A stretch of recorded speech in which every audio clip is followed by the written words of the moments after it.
प्रणाम पितामह। मैं तुम्हें अपना परिचय देने की आवश्यकता नहीं वत्स। तुम्हारे मुख की आभा, तुम्हारे माथे का तेज, तुम्हारे नेत्रों की उड़ती हुई चिंगारियां, तुम्हारी ठोस भुजाओं की मछलियां पुकार पुकार कर कह रही हैं कि तुम मेरे प्रपौत्र, कुरुवंश के अभिमान महाबली भीम के पौत्र और वीर घटोत्कच के पुत्र बर्बरिक हो। आयुष्मान भव। तुमसे पहले तुम्हारी ख्याति मुझ तक पहुंच चुकी है वत्स। बहुत हर्ष हुआ तुम्हें देखकर। आओ मेरे गले लग जाओ प्रपौत्र।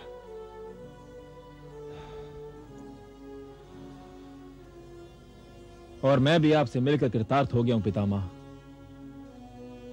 मेरे नेत्र अपने भाग्य पर जितना गर्व करे उतना कम है। इन्हें आज उस महापुरुष के दर्शन हुए जिन्हें देखे बिना इस युग में किसी भी व्यक्ति का जीवन अर्थहीन है। पितामह,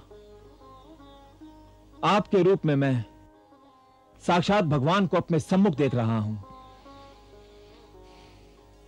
मैंने यह भी सुन लिया है कि तुम्हारी शक्ति समुद्र की भांति अपार और हिमालय की भांति अजेय है। और यही कारण है कि मैं आपके पास आया हूं पितामह। तो तुम्हारा उद्देश्य केवल मेरे दर्शन करना नहीं था? वो तो मेरे जीवन का परम लक्ष्य था पितामह, किंतु मैं आपके पास एक विनती लेकर आया हूं। विनती? विनती कैसे वत्स? मुझे सूचना मिली है कि इस युद्ध में कुरुसेना का नेतृत्व आप कर रहे हैं। सो तो तुमने ठीक सुना है वत्स। बस यही सूचना मुझे व्याकुल की जा रही है पितामह। मैं नहीं चाहता कि अपनी अपूर्व शक्ति का प्रयोग उस महान व्यक्ति पर करूं जो इस युग में नहीं, हर युग में वीरता और वचनबद्धता का प्रतीक बनकर जीवित रहने वाला है। तो तुम क्या चाहते हो वत्स? मैं आपसे विनती करता हूं पितामह कि आप रणभूमि में ना आए।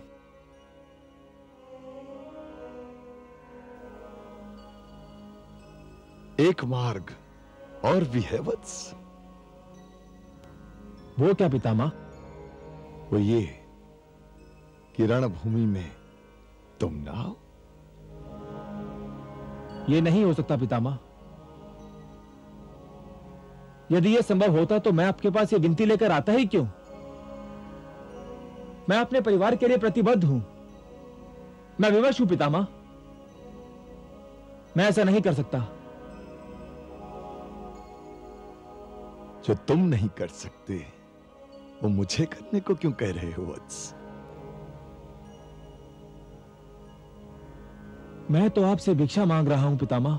भिक्षा में किसी से उसका धर्म नहीं मांगा जाता वत्स। युद्ध में कुरुसेना का नेतृत्व करना मेरा धर्म है। मैं जानता हूं पितामह, किंतु मुझे इस बात का भय है कि मेरी शक्ति और मिला हुआ वरदान कहीं आपके लिए संकट ना बन जाए। कदाचित तुम ये नहीं जानते वत्स कि जो वरदान मुझे मिला हुआ है उसके सम्मुख कोई संकट ठहर ही नहीं सकता। मुझे इच्छा मृत्यु का वरदान मिला हुआ है वत्स। कितनी भी शक्ति, किसी का भी वरदान मुझे मार नहीं सकता। मैं अपराजित हूं वत्स। तो फिर मैं क्या करूं पितामह? वही करो जिसका तुमने निश्चय किया है, और हर प्रश्न का उत्तर स्वयं ढूंढने का प्रयत्न मत करो वत्स। कुछ प्रश्नों के उत्तर केवल नियति और भाग्य के पास होते हैं। मुझे क्षमा कीजिए पितामह। मैं ये कदापि नहीं चाहता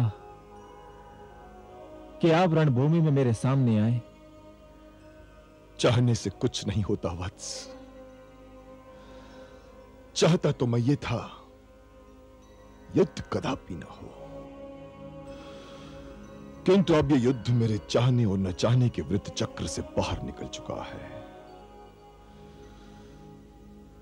तुम भी कुछ मत चाहो वत्स, और मेरा और अपना दोनों का परिणाम नियति की विडंबना पर छोड़ दो, क्योंकि जो कुछ होने वाला है उसे न मैं रोक सकता हूं न तुम। जाओ वत्स, जो निर्णय तुमने लिया है उसे पूरा करो। अब तुम्हारी और हमारी भेंट रणभूमि में होगी।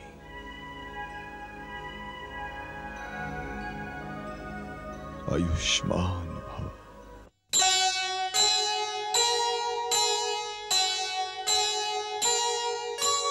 प्रेम और वरदान यदि आपस में टकराएं,